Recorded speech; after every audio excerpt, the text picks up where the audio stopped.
Hello, ഞാൻ അമ്പലത്തിൽ പോയിട്ട് വരാം കേട്ടോ. നിങ്ങൾ വിചാരിക്കില്ല എന്താ ഇങ്ങനത്തെ ഒരു വേഷത്തിൽ നിന്ന്. ഞാൻ പൊതുവെ അമ്പലത്തിലൊക്കെ പോകുമ്പോൾ ഞാൻ മനസ്സിൽ വിചാരിക്കും വേഷ്ടി മുണ്ടും പാവാടിയും ബ്ലൗസും ഓരോ സിറ്റുവേഷൻ അനുസരിച്ച് ഡ്രസ്സ് ചെയ്യണം എന്നൊക്കെ ഭയങ്കര ഇഷ്ടമാണ്. ഇഷ്ടം അമ്പലത്തിൽ പോകുമ്പോൾ വേഷ്ടി മുണ്ടോ കൊടുക്കുക. പക്ഷേ എന്താണെന്നറിയില്ല, ഒരു തരം മടി പോലെ. ഞാനാണെങ്കിൽ വല്ല നാടത്തിയുണ്ടോ നന്നായിട്ട് സൈഡൊക്കെ ചീകി മുടിത പണ്ടത്തെ പോലെ പിന്നിയൊക്കെ ഇട്ട് കണ്ണൊന്നും എഴുതിയില്ല, കണ്ണ് ചെറുതായിട്ട് ഉള്ളിൽ കൂടെ എഴുതിയുള്ളൂ. കഥകളി ആയില്ല ഇപ്രാവശ്യം. ആരോ എനിക്ക് ഗിഫ്റ്റ് ചെയ്താ കേട്ടോ, അങ്ങനെ ഒരു കമ്മലൊക്കെ ഇട്ട്. എൻ്റെ പി സ്കൂളിൽ നിന്ന് എൻ്റെ ബർത്ത്ഡേക്ക് ആണ് തോന്നണം എനിക്ക് ഒരു ഗിഫ്റ്റ് കിട്ടിയിട്ടുണ്ടായിരുന്നു. കമ്മലുകളൊക്കെ കുറേ കിട്ടി.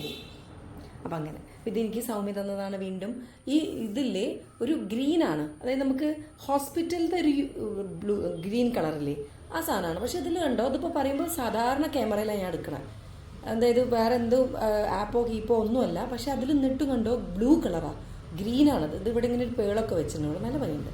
ഞാനൊരു വൈറ്റ് പാൻറ്റും ഇട്ടു, നല്ല രസമുണ്ട്. ഇതൊക്കെ എനിക്ക് ഭയങ്കര ഇഷ്ടപ്പെട്ടു. ബാക്കിലൊരു എന്തോ ഒരു സാധനം ഇങ്ങനെ കാണുന്നില്ലല്ലോ, ഒരു ജനലും ഉണ്ട്. അപ്പം അങ്ങനെ ഞങ്ങൾ പോയിട്ട് വരാം. പാലോറമ്പക്കാവ് പോവാം കേട്ടോ. അറിയാമല്ലോ നിങ്ങൾക്ക്, ഓളവണ്ണ പാലോറമ്പക്കാവ് ആ ഭാഗത്തൊരു പന്തിരങ്കാവുള്ളവർക്കൊക്കെ അറിയുണ്ടാവും. ഞാൻ എന്താ വെച്ചാൽ ചിക്കൻ ബോക്സ് വന്നപ്പോൾ ആർക്ക് ഞങ്ങൾ ഫാമിലി ചിക്കൻ ബോക്സ് വന്നല്ലോ. അപ്പോൾ ഞാൻ പ്രാർത്ഥിച്ചിട്ടുണ്ടായിരുന്നു. ആദ്യം കൊണ്ടേ തൊഴിച്ചു, പിന്നെയാണ് ഞങ്ങൾക്കൊക്കെ വന്നത്. അപ്പം ഞാൻ മോനൊക്കെ കൊണ്ട് തൊഴിക്കണം എന്ന് അവിടെ മഞ്ഞളും കുരുമുളകും കൊടുക്കുക അങ്ങനെയൊക്കെ ഉണ്ട്. വസൂരിമാല പറഞ്ഞിട്ട് അറിയാലോ നിങ്ങൾക്ക്, നമ്മൾ കൊടുങ്ങല്ലൂരൊക്കെ കണ്ടിട്ടുണ്ടോ വസൂരിമാലേൻ്റെ ഒരു പ്രതിഷ്ഠ? അതേപോലെ വസൂരിമാല ഉണ്ട് ഇവിടെ നമ്മളെ പാലോറമ്പക്കാവിൽ. അപ്പോൾ അവിടെ കൊടുക്കണം, കുറേ ആയില്ലേ. അപ്പോൾ ഞാനൊന്ന് പോയിട്ട് വരാം. ഇന്ന് നോക്കൂ നിങ്ങൾ, ഭംഗിയുണ്ടോ?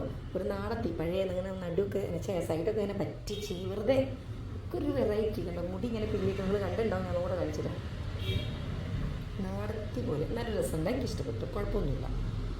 അപ്പോൾ ഞാൻ പോയിട്ട് വരാം. പോണ വഴിയൊക്കെ ചെറുതായിട്ടൊക്കെ വീഡിയോ എടുത്തുതരാം. അപ്പം ഞാൻ കാണിക്കാൻ മറന്നത് കണ്ടോ എൻ്റെ ഒരു ബാഗ്. ഇത് എഴുത്തിയമ്മ അമേരിക്കയിൽ നിന്ന് കൊടുത്തയച്ച കേട്ടോ, ഒരു കുഞ്ഞി ബാഗ്. രസമുണ്ട്, നല്ല രസമുണ്ട്. ഇതൊക്കെ എൻ്റെ മോഡേൺ സ്റ്റൈലൊക്കെ പോകുമ്പോൾ ഒന്നും കൂടി ഇതിൻ്റെ ഭംഗിയാണ്. നാടത്തിയാകുമ്പോൾ അത്ര ഇതില്ല, പക്ഷെ എന്നാലും വേണ്ടില്ല. ഞാൻ വിചാരിച്ചു വലിയൊരു ബാഗ് എടുക്കണേലും ഭേദം ഇത് എടുക്കാം, ഒരു ഫോണല്ലേ കാര്യമായിട്ട് വെക്കേണ്ടുള്ളൂ. ഞാൻ പോയിട്ട് വരാം. ഞങ്ങൾ പോണത് ഞാൻ, ധ്യാൻ, പിന്നെ നിഷേൻ്റെ 2 കുട്ടികളുണ്ട്, രാജുവേട്ടൻ്റെ അമ്മ, എൻ്റെ അമ്മ അങ്ങോട്ട് എത്തും, ലിസിമാമി അമ്മേൻ്റെ അനിയൻ്റെ വൈഫിനും കൂട്ടിയിട്ട് അമ്മ അങ്ങോട്ട് വരിക ചെയ്യുക. അപ്പോഴേക്കും പോണ വഴിക്ക്, അതായത് പോവാൻ നിൽക്കുക, ഞങ്ങൾ റെഡി ആയി നിൽക്കുമ്പോഴത്തേക്ക് ഇത്തിരി നേരം ടി വി കാണണം. അമ്മ ഒന്ന് അപ്പുറത്തെ വീട്ടിലേക്ക് പോയതാ, എന്തോ ഒരു കാര്യത്തിന് ചോദിച്ചേച്ചിൻ്റെ വീട്ടിൽ പോയപ്പോഴേക്കും ഇതാണ് ആമി, നിഷേൻ്റെ മൂത്ത ആൾ. രണ്ടുപേരും സെയിം ക്ലാസ്സാണ്, 6ാം ക്ലാസ്സിലാണ്. മാസങ്ങളെ വ്യത്യാസമേ ഉള്ളൂ. ധ്യാൻ ഡിസംബറിലും ഇവള് മെയ്യിലും, ആ ഒരു വ്യത്യാസം. 2012 ഡിസംബർ, 2013 മെയ്, ആ ഒരു മെയ് 1 അവൾ, ആ ഒരു വ്യത്യാസം. അപ്പോൾ രണ്ടുപേരും 6ാം ക്ലാസ്സിലാണ്. ഞാൻ പുറത്തിറങ്ങി, ഞാൻ എന്നിട്ട് പറഞ്ഞു ഇതാണ് എൻ്റെ ലാസ്റ്റ് ലുക്ക്, നീ എന്നെ ഒന്ന് വീഡിയോ എടുക്കുക പറഞ്ഞിട്ട് എൻ്റെ പാൻറ്റിൻ്റെ ഇങ്ങനെ ഈ എലാസ്റ്റിക്കിൻ്റെ ഉള്ളിലേക്ക് ആ ടോപ്പായത് ധ്യാൻ വളരെ നന്നായിട്ടുണ്ട് പറഞ്ഞിട്ട് എന്നോട് പറഞ്ഞതേ ഇല്ല. അമ്മേൻ്റെ ഇങ്ങനെ മുടി ഭംഗിയുണ്ടോയെന്നൊക്കെ ചോദിക്കുക. ഞാൻ ഒക്കെ കൂടെ അങ്ങനെ ബാക്കിൽ ഇങ്ങനെ തിരികെ പോയതൊന്നും മൂപ്പര് എൻ്റെ അടുത്ത് പറഞ്ഞില്ല. അവൻ അങ്ങനെ തന്നെ പോയി, ഞാൻ പാവം. ഇത് നിഷേൻ്റെ 2ാമത്തെ ആളാണ് കേട്ടോ. ഇതിപ്പം LKG ചേർന്നിട്ടേ ഉള്ളൂ. അപ്പം എല്ലാ അധികം ഫ്രൈഡേ അവർ ഇങ്ങോട്ടേക്ക് വരും. സ്കൂളിൽ ഇന്നെന്തോ ഫ്രൈഡേ ഒക്കെ എന്തോ ലീവ് ആയതുകൊണ്ട് അവൾ തേഴ്സ്ഡേ എത്തിയിട്ടുണ്ട് ഇവരെല്ലാവരും. അപ്പം ഞങ്ങളിങ്ങനെ ഓട്ടോയിലാണ്, ഞാനും അമ്മയും ഈ കുട്ടികളും കൂടെ ഓട്ടോ വിളിച്ചിട്ട് നേരെ പോവുകയാണ്. പാലോറമ്പക്കാവ് എന്നറിയാലോ, ഞങ്ങൾ പന്നിയങ്കരയിൽ നിന്ന് കമ്പിളിപ്പറമ്പ് എന്നൊക്കെ പറഞ്ഞാൽ ഈ കോഴിക്കോടുള്ളവർക്കൊക്കെ അറിയും കേട്ടോ. അത് കൂടെയൊക്കെ ഇങ്ങനെ ഷോർട്ട് കട്ട് ഉണ്ട്. അങ്ങനെ പോയി കഴിഞ്ഞാൽ നമുക്ക് അമ്പലത്തിൻ്റെ മുന്നിലെത്താം. അമ്പലം എന്ന് പറയുന്നത് എല്ലാവർക്കും ഒരു സുന്ദരി അമ്പലമാണ്, ഭയങ്കര ഭംഗിയാണ്, ഭയങ്കര പോസിറ്റീവാണ്, ഭയങ്കര ഒരു വൈബാണ് അവിടെ. ഇവിടെ താലപ്പൊലി ഭയങ്കര ഫേമസ് ആയിട്ടുള്ള ഒരു സംഭവമാണ് പാലോറമ്പക്കാവ് താലപ്പൊലി. അങ്ങനെ ഞങ്ങൾ പാലോറമ്പക്കാവിലെത്തി. തൊട്ടടുത്ത് കണ്ടോ കുട്ടികൾ ഫുട്ബോളൊക്കെ കളിക്കുന്ന കാണാം. അമ്മയും മാമിയും അവിടെ എത്തിയിട്ടുണ്ട്. അവർ കുറേ നേരമായിട്ട് ഞങ്ങൾ വെയിറ്റ് ചെയ്യാൻ, കുറച്ച് ഡിലേ ആയി. എപ്പോഴും ഇന്ന അധികം എല്ലാവരും വെയിറ്റ് ചെയ്യലുണ്ട് പൊതുവേ, കുടുംബക്കാരൊക്കെ. ഫ്രണ്ട്സിൻ്റെ അടുത്തേക്ക് ഞാൻ പറന്നെത്തും. അതാ രാജുവേട്ടൻ പറയും, ആവശ്യത്തിന് നിനക്കിഷ്ടമുള്ള ആൾക്കാരുടെ അടുത്തേക്ക് നീ പറന്നെത്തും. അത് സത്യമാണ്. എനിക്ക് ഇഷ്ടമല്ല, നമുക്ക് കൂടുതൽ പ്രയോറിറ്റി, അതായത് കൂടുതൽ ഇൻട്രസ്റ്റ് ഉണ്ടാവുക ഫ്രണ്ട്സിൻ്റെ അടുത്തേക്ക് പറന്നു പോകാനല്ലേ. അതിൻ്റെ ഒരു ചെറിയൊരു പ്രശ്നം ഉണ്ടെങ്കിൽ, അല്ലാത്തതിലൊക്കെ കുറച്ച് ഇഷ്ടക്കേടില്ല, ഒരു വഴുക്കം ഉണ്ടാകാറുണ്ട് എല്ലാത്തിനും. അപ്പോൾ ഇതാണ് ഈ അമ്പലം എന്ന് പറയുന്നത്. ഭയങ്കര സുന്ദരി അമ്പലമാണ്. ഞങ്ങളെ കാവായിട്ട് ഇതിന് കണക്ഷൻ ഉണ്ട്. ഇത് പാലോറമ്പക്കാവ് ഇതേമാതിരി തന്നെയാണ് ഞങ്ങളെ കാവും. അതായത് ബാക്കിൽ കണ്ടില്ലേ കാട് പോലത്തെ ഒരു സംഭവം, അതിൻ്റെ ഉള്ളിലാണ് ഞങ്ങളെ കാവ് വരുന്നത്. അതായത് ഇവിടെയല്ല കേട്ടോ പറയണത്, ഇതേപോലത്തെ ഒരു സ്ഥലത്ത് കാട്ടിൻ്റെ ഉള്ളിലാണെന്നും ആണ് ഞാൻ ഉദ്ദേശിച്ചത്, അല്ലാതെ ഇവിടെ എന്നല്ല. ഇതിൻ്റെ നേരെ അപ്പുറത്താണ് ഞങ്ങളെ അമ്പലം വരുന്നത്. അപ്പം ഞങ്ങൾ മച്ചിൽ നിന്ന് ഈ പാലോർമക്കാവിലേക്കൊക്കെ വരവുണ്ട് എന്നൊക്കെയാണ് കേൾക്കുന്നത്. പിന്നെ ഇവിടുത്തെ വേറൊരു പ്രത്യേകത എന്താ വെച്ച് കഴിഞ്ഞാൽ ഇവിടെ ഒരു തീർത്ഥം വരുന്ന ഒരു സ്ഥലമുണ്ട്. സ്ഥിരമായിട്ടത് ആ ഒരു കാടിൻ്റെ ഉള്ളിൽ നിന്ന് ഒരു തീർത്ഥം സ്ഥിരമായിട്ട് വരുന്നുണ്ട്. സെയിം സാധനമാണ് ഞങ്ങളെ തറവാട്ടിൽ ചതുരക്കിണറുണ്ട്. ആ കിണറിലും ഉള്ള വെള്ളവും ഇതും സെയിം ആണ് എന്ന് പറയപ്പെടുന്നു. ആ കിണറിലെ വെള്ളം നമ്മൾ ഇങ്ങനത്തെ മച്ചിലെ എന്തെങ്കിലും പൂജയൊക്കെ ഉണ്ടാവുമ്പം പിന്നെ നാഗക്കോട്ടയായിട്ട് കണക്ഷൻ ഉണ്ട്. നാഗങ്ങൾ വന്ന് വെള്ളം കുടിക്കാൻ അതിലേക്ക് വരും എന്നൊക്കെയാണ് പറയപ്പെടുന്നത്. നമ്മൾ ഒരുപാട് ചോദ്യങ്ങൾ ചോദിക്കാൻ പാടില്ല കേട്ടോ. അപ്പോൾ ഇതിനൊക്കെ എന്താ പറയുക, വിശ്വാസം ഇല്ലാത്തവർ ഇതിനെ ചോദ്യം ചെയ്യാൻ പാടില്ല. അത് ഓരോരുത്തരുടെ വിശ്വാസം, അവർ വിശ്വസിച്ച് പോട്ടെ.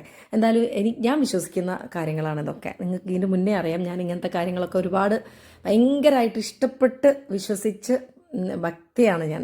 ഇങ്ങനത്തെ കാര്യത്തിലൊക്കെ ഭയങ്കര ഇഷ്ടമാണ് ഇതൊക്കെ കേൾക്കാനും കാണാനും ഒക്കെ. അപ്പോൾ ഇതെൻ്റെ അമ്മ പിന്നെ അവിടുന്ന് വന്നാണ്. ഇത് ലിസിമാമിയുടെ അമ്മേൻ്റെ അനിയനാണ് കേട്ടോ, അനിയൻ്റെ ഭാര്യയാണ് മാമി. ഞാൻ മാമി എന്ന് വിളിക്കുക, അമ്മായിയാണ് ശരിക്കും, അമ്മായി എന്നൊക്കെയാണ് പറയുമെങ്കിലും ഇവിടെയൊക്കെ ഇങ്ങനെ മാമി. ഞങ്ങളെ ചാലപ്പുറത്ത് പണ്ട് പട്ടന്മാർ താമസിച്ചിട്ടുണ്ടായിരുന്നു, റെൻറ്റിന് താമസിച്ചിട്ടുണ്ടായിരുന്നു. ഇത്ര ഞങ്ങൾ ആ വീടൊക്കെ കുറേ പഴയ വീട്, ഇങ്ങനെ 2 പാർട്ടീഷൻ പോലത്തെ വീട്. അപ്പോൾ ഒരു വീട് ഞങ്ങൾ റെൻറ്റിന് കൊടുത്തിട്ടുണ്ടായിരുന്നു. അവർ മാമൻ മാമി എന്നാണ് പട്ടന്മാർ, അങ്ങനെ കേട്ടിട്ട് വിളിച്ചതാണ്. എൻ്റെ അമ്മായിമാരൊക്കെ ഞാൻ മാമി എന്ന് വിളിക്കാൻ തുടങ്ങിയത്. അപ്പം അങ്ങനെ. അപ്പം ഇതൊക്കെയാണ് ഈ അമ്പലത്തിൻ്റെ ഒരു ഭംഗിയുള്ള ഭാഗം. അപ്പം ഞാൻ പറഞ്ഞല്ലോ, ചിക്കൻ പോക്സ് വന്നിട്ട് ഇവിടെ കുരുമുളകും മഞ്ഞളും കൊടുക്കാമെന്ന് വിചാരിച്ചിട്ടുണ്ടായിരുന്നു. ഞാൻ ആദ്യം കൊണ്ട് പ്രാർത്ഥിച്ചു. ആദിക്കാണ് ഫസ്റ്റ് ചിക്കൻ പോക്സ് വന്നത്. അപ്പോൾ അവനെ കൊണ്ട് തൊഴുതു. അന്ന് രാത്രി അവനെ മാറി, അവനെ കൊണ്ടേ തൊഴുതു. അന്ന് രാത്രി ഞങ്ങൾക്ക് എല്ലാവർക്കും ഒരേപോലെ പനിച്ചു. അപ്പോൾ ഒന്ന് നേർന്നുണ്ടായിരുന്നു ഇങ്ങനെ വന്നിട്ട് കൊടുക്കാമെന്ന്. അപ്പോൾ ഇതാട്ടോ ഈ അമ്പലം എല്ലാവർക്കും, ഈ കോഴിക്കോടുള്ള ആൾക്കാർക്ക് ഈ ഒരു ഒളവണ്ണ, പന്തിരങ്കാവ്, കുന്നത്ത് പാലം, ഈ ഒരു സ്ഥലങ്ങളിലുള്ള ആൾക്കാർക്കൊക്കെ, അല്ലാത്തവർക്കും എനിക്ക് തോന്നുന്നു പാലോറമ്പക്കാവ് കുറച്ച് ഫേമസ് ആയിട്ടുള്ളൊരു അമ്പലമാണ്. ഇവിടുത്തെ താലപ്പൊലി ഭയങ്കര ഫേമസ് ആണ്. ഇതാണ് ഈ അമ്പലത്തിൻ്റെ ഒരു അറ്റ്മോസ്ഫിയർ ഉണ്ട്. ഇന്ന് ഫ്രൈഡേ ആയതുകൊണ്ടാണ് കേട്ടോ കുറച്ച് തിരക്കുണ്ട്. പിന്നെ അപ്പുറത്ത് കണ്ടില്ലേ കുട്ടികൾ കളിക്കുന്നുണ്ട്. അതിൻ്റെയൊക്കെയാണ് ഇങ്ങനത്തെ വണ്ടികളൊക്കെ ഇങ്ങനെ. അപ്പം ഇങ്ങനെയൊക്കെയായിരുന്നു ഒരു ദിവസം എൻ്റെ ഒരു വൈകുന്നേരം. ഇങ്ങനെ ഭംഗിയിൽ ഞങ്ങൾ ചിരിച്ച് കളിച്ച്, ഞാനും അമ്മയും രാജുവിൻ്റെ അമ്മേനൊക്കെ ഇതിലിടയിലൊക്കെ നിങ്ങൾ കണ്ടിട്ടുണ്ടാവും. ഞാൻ എന്താ പറയുക, വീഡിയോ നോക്കാതെ കഥ പറയും. ചില സമയത്ത് വീഡിയോ നോക്കുമ്പോഴേക്കും ആ സമയത്തുള്ള ഏത് വീഡിയോ ആണ് വരുന്നത് അപ്പോൾ അതിന് വോയിസ് കൊടുക്കും. അങ്ങനെ ഒരു കഥയാണ് എൻ്റെ കഥ. അപ്പോൾ നോക്കില്ലേ എന്തൊരു ഭംഗിയാലേ ഈ അമ്പലം കാണാൻ. ഇതിൻ്റെ പിന്നിലേക്ക് കണ്ടില്ലേ കാട്. അങ്ങനെ ഞാൻ തിരിച്ച് വീട്ടിലെത്തിയപ്പോൾ വീണ്ടും എൻ്റെ അഭിനയം. തിരിച്ച് ഞാൻ വീട്ടിലെത്തിയപ്പോൾ ഇങ്ങനെയായിരുന്നു എൻ്റെ മുഖം എന്ന് ഞാൻ നിങ്ങൾക്ക് കാണിച്ചു തരുമായിരുന്നു. എനിക്ക് വലിയ മോശമൊന്നും തോന്നിയില്ല. പക്ഷേ ഒരു നാടൻ ലുക്ക് എന്തൊക്കെ ഇഷ്ടമായി. മുടി പിന്നിട്ടു, പക്ഷേ കഷ്ണം മുടികളുണ്ട് സൈഡിൽ കൂടെയൊക്കെ തൂങ്ങി കിടക്കണുണ്ടല്ലേ. എല്ലാ മുടികളും സൈഡിൽ കൂടെയൊക്കെ വന്നു. അപ്പോൾ ഇങ്ങനെയായിരുന്നു കേട്ടോ. അപ്പം ഇനി വേഗം അടുത്ത വീഡിയോ ആയിട്ട് ഞാൻ വരുന്നതായിരിക്കും. ബൈ.